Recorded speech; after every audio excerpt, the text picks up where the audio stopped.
seen all the Bond films, probably more than once. I never thought I'd see a script that you brought along here. It says here, final draft screenplay, Ian Fleming's Goldfinger. Now, you had quite an unusual role in this, didn't you? Yes, I did indeed.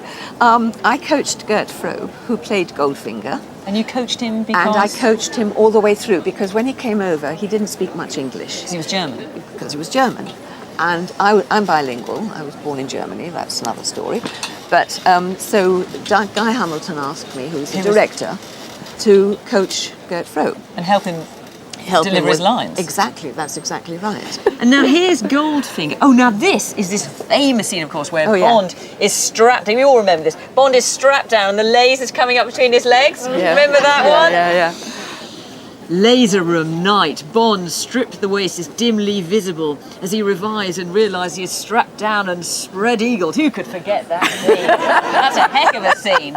And then, of course, we've got Goldfinger here.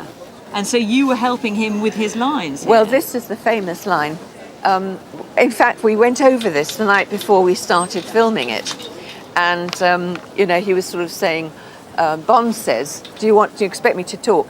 And then Goldfinger says, no, I expect you to die. Well, he's a German actor. No, I expect you to die.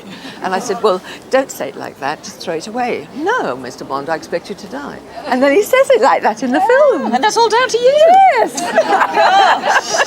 Gosh. See, you learned something coming to the Roadshow. And you also dubbed Shirley Eaton. You did the voiceover of Shirley Eaton, who, of course, met her grisly end covered in gold. Indeed. I was astonished by that, because I've always watched this film assuming I was listening to Shirley Eaton. Why did you have to dub an English actress? Well, her voice wasn't quite what it is today. So the producers and the directors sort of said, would I revoice her? So I did.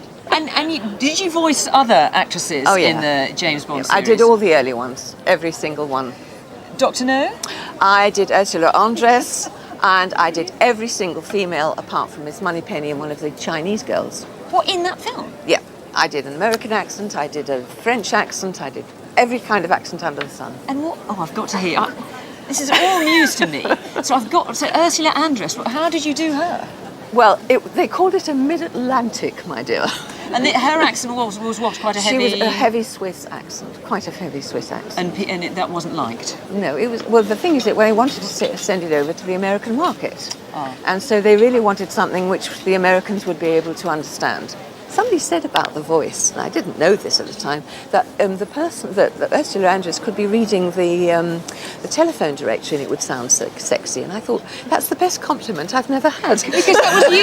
Yes. That was you! Yes! How amazing. Well, I have to say, I had no idea about that. Yeah. And in my innocence watching those movies. How lovely to meet you. And you. Call you Ursula now.